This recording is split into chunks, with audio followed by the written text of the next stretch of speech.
As expected, Hadith followers continue to place transmission above reason and logic, elevating hearsay over the very mind that Allah gave us to think and reflect.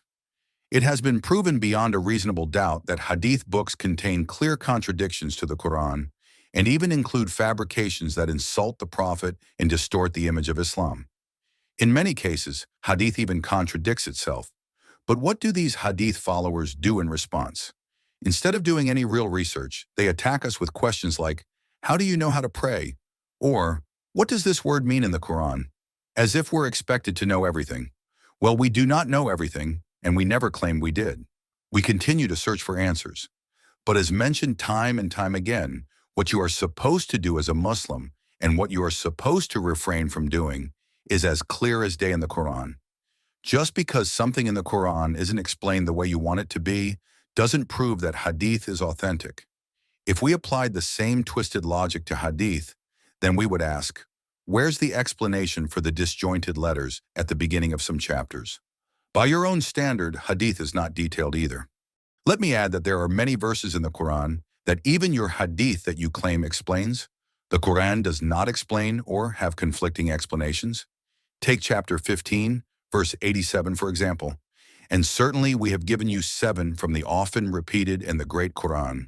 Some Hadith claim this verse is referring to chapter 1, while other Hadith claim it refers to the 7 longest chapters in the Quran.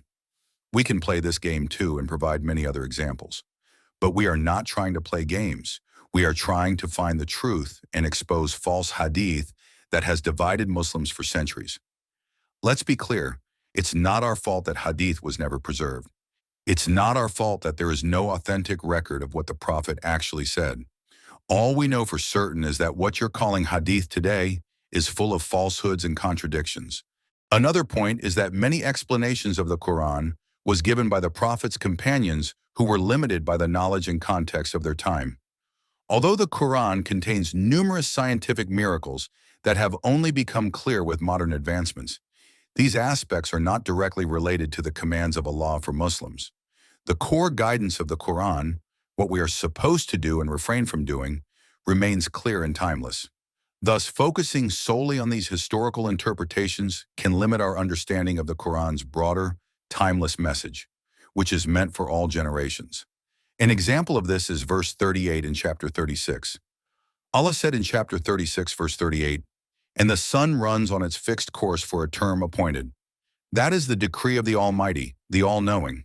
It was only in modern times that science discovered and confirmed that the sun is actually moving through space along with the planets.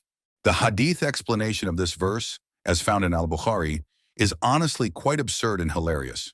It reflects how limited scientific understanding was at the time. It claims that the sun sets, travels to a point beneath the throne, prostrates, and asks permission to rise again. But today we know that the sun doesn't disappear. It's visible somewhere on Earth at all times as it continuously shines on different parts of the globe. You don't seem to realize that your blind trust in these narrations has turned Muslims into a global joke. With stories about dipping flies in your drink, or drinking camel urine, or the Prophet being portrayed in disgusting ways that no honorable man would accept. And yet you still defend fabricated Hadith. Our responsibility, as Muslims, is to study the Quran. That's the only book Allah promised to protect, the only message He called complete and fully detailed.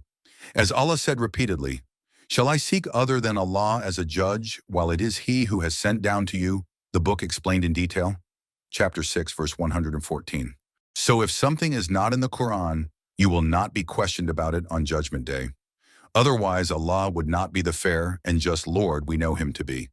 Allah said in chapter 43, verse 44, "And indeed the Quran is a reminder for you and your people, and you will be questioned about it."